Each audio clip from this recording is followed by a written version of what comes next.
बच्चों, आज हम 10वीं कक्षा की पुस्तक मणिका के दूसरे पाठ को पढ़ेंगे, जिसका शीर्षक है आज्ञा गुरुणाम ही अविचारणीय। इसका अर्थ होता है कि गुरुजनों की आज्ञा निश्चित ही अविचारणीय होती है।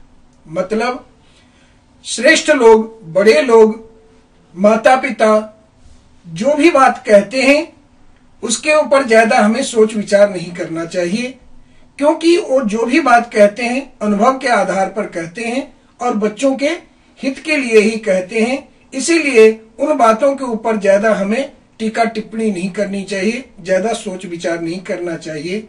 तो आइए इसी बात को कथा के माध्यम से बताया जा रहा है। कथा इस प्रकार से है। आज्ञा गुरुणाम ही अविचारणीय। गुरुजनों की आज्ञा निश्चित ही अविचारणीय होती है। इसका संदेश यह है कि इस पाठ का मुख्य संदेश यह है कि प्रायः हम लोग श्रेष्ठ लोगों की बातों की अवहेलना या अनसुना कर देते हैं, जो गलत है। वृद्धजन भले ही कम पढ़े लिखे हों, परंतु जिंदगी का अनुभव उन्हें बहुत रहता है। वे परिस्थिति को देखकर ही परिणाम बता देते हैं। इसीलिए बड़े लोगों की आज्ञा का पालन बिना विचारे ही करना चाहिए। वे कभी भी गलत सलाह नहीं देते। इसी बात का इस कहानी के माध्यम से बताया जा रहा है। कहानी इस प्रकार है। पहले हम संस्कृत में पढ़ेंगे, फिर एक एक पद का हम अर्थ समझेंगे। तो आइए कहानी इस प्रकार से हम पहले पढ़ते हैं, फिर उसका अर्थ समझते हैं।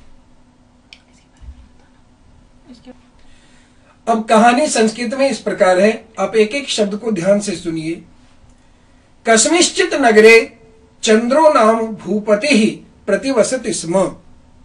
तस्य पुत्राः वानर क्रीडारताः वानरयूथं नित्यमेव विविधैः भोज्य पदार्थैः पुष्टिं नयन्ति स्म। तस्मिन् राजगृहे बालवाहन योग्यं मेषयूथम् आसीत्। तेषां मेषाणां मध्ये एको मेषः जिह्वालोलुपतया अहर्निशं महानसं प्रविश्य यत् पश्यति तद् भक्ष्यति। ते च सूपकाराः यत् किंचित् काष्ठं मृण्मयं भाजनं कांस्य ताम्र पात्रं वा पश्यन्ति तेन तम आशु ताडयन्ति स्म। अब इसका हम एक एक पद का अर्थ देखेंगे। कस्मिंश्चित् किसी, नगरे नगर में, चंद्रो चंद्र नाम का, भूपति राजा, प्रतिवसति स्म रहता था। किसी नगर में चंद्र नाम का राजा रहता था। तस्य उस राजा के पुत्राः पुत्र, वानर क्रीडा रताः बंदरों के खेल में संलग्न रहते हुए, वानर यूथम बंदरों के झुंड को, नित्यमेव हमेशा ही, विविधैः भोज्य पदार्थैः अनेक प्रकार की भोज्य वस्तुओं से, खाने की वस्तुओं से, पुष्टिम पोषण नयन्ति स्म करते थे। बंदर के खेलों में संलग्न रहते हुए बंदरों के झुंड को हमेशा ही अनेक प्रकार की खाने की वस्तुओं से पोषण करते थे। तस्मिन उस राजगृहे, राजगृह में, राजमहल में, बाल वाहन योग्यम बच्चों की सवारी के लायक, मेषयूथम भेड़ों का समूह आसीत था। उस राजा के घर में बच्चों की सवारी के लायक भेड़ों का समूह था। तेषाम उन मेषाणाम भेड़ों के मध्य झुंड में एक मेषः भेड़ जिह्वा लोलुपतया जीभ के लालची होने से अहर्निशम दिन रात महानसम रसोई घर में प्रवेश कर यत जो कुछ पश्यति देख लेता था तद उसको भक्षयति खा लेता था। उन भेड़ों के झुंड में एक भेड़ जीभ के लालची होने से दिन रात रसोई घर में प्रवेश कर जो कुछ देख लेता था उसको खा लेता था। ते च और वे सूपकाराः रसोइये यत किंचित जिस किसी काष्ठम लकड़ी को मृण्मयम भाजनम मिट्टी के बर्तन को कांस्य ताम्र पात्रम व कांसे या तांबे के बर्तन को पश्यन्ति देखते तेन उससे तम उस भेड़ को आशु शीघ्र ताड़यन्ति स्म मारते थे।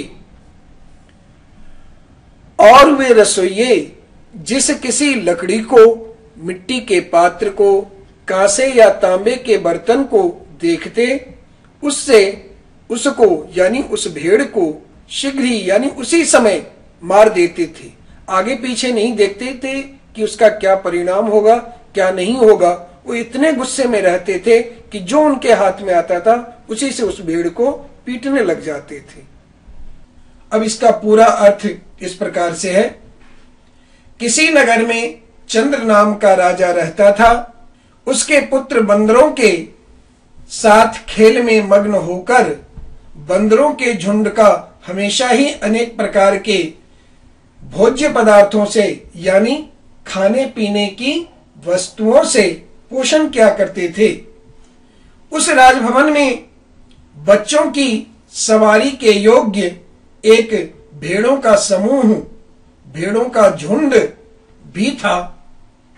उन भेड़ों के बीच में एक भेड़ जीभ के स्वाद के लालच के कारण दिन रात रसोई घर में घुसकर जो कुछ देख लेता था उसे खा जाता था तथा वे रसोइये जिस किसी लकड़ी मिट्टी के पात्र अथवा कांसे या तांबे के बर्तन को देखते उसी से उसको उसी समय मार देते थे। माने आगे पीछे नहीं देखते थे कि उस क्या होगा इसका क्या परिणाम होगा कुछ नहीं। वो भी इतने गुस्से में रहते थे कि उस भेड़ को तुरंत ही पीट देते थे। अब इस पैराग्राफ में कुछ विशेष है जिसके ऊपर ध्यान देना जरूरी है। यहाँ भूपति का विग्रह किया है।